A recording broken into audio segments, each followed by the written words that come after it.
terbukti ada gerakan bawah tanah untuk mengacaukan dakwaan. Mahfud MD ngamuk hingga ingatkan hal ini pada hakim dan jaksa. Saya tidak menghendaki ketika saudara menjadi jaksa, saudara melakukan penuntutan asal-asalan tanpa melihat rasa keadilan di dalam masyarakat. Menuntut bukan hanya sebatas menghukum, ingat. Menuntut bukan hanya sebatas menghukum orang, ingat itu. Melainkan lebih dari itu. Nuntut adalah bagaimana memberikan keadilan dan kemanfaatan terhadap seseorang dengan berpangkal pada hati nurani kalian. Pada pagi hari ini saya akan menyampaikan hal-hal yang penting terkait pertimbangan-pertimbangan yang logis, yuridis, dan akuntabel dapat dipertanggungjawabkan. Kenapa tuntutan dibacakan ada yang seumur hidup, ada yang 12 tahun, dan ada yang 8 tahun.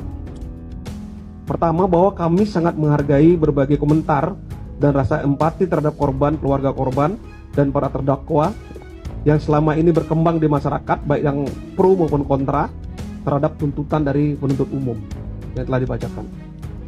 Kemudian, penentuan tinggi rendahnya tuntutan yang diajukan terhadap para terdakwa mempertimbangkan berbagai persyaratan, baik itu mempertimbangkan dari sisi pelaku, dari sisi korban, dan peran masing-masing para terdakwa, termasuk latar belakang terdakwa, dan rasa keadilan yang berkembang di masyarakat juga kami pertimbangkan.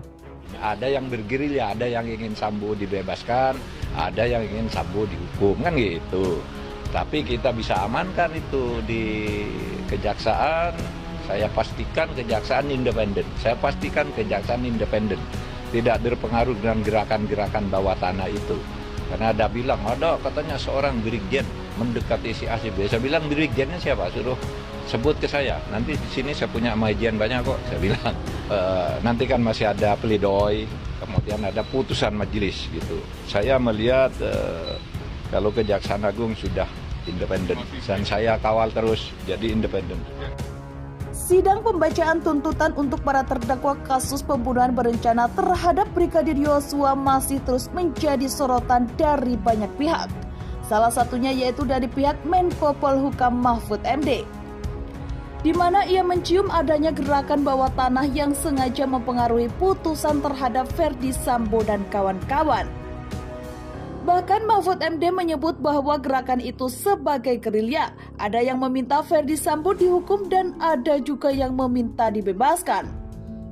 Saya sudah mendengar ada gerakan-gerakan yang minta, memesan putusan Sambo itu dengan huruf. Ada juga yang meminta dengan angka, ungkap Mahfud MD.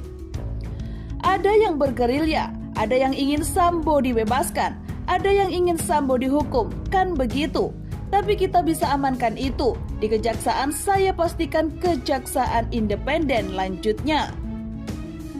Bahkan Mahfud menjamin bahwa aparat penegak hukum tidak akan terpengaruh. Walaupun ia juga mendengar bahwa yang bergerilya itu adalah pejabat tinggi pertahanan dan keamanan.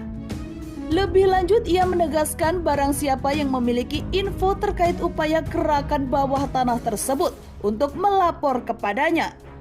Sementara itu, sebelumnya Mahfud MD sempat meminta agar kejaksaan benar-benar profesional dalam menangani kasus Brigadir Yosua ini dengan konstruksi hukum yang kuat.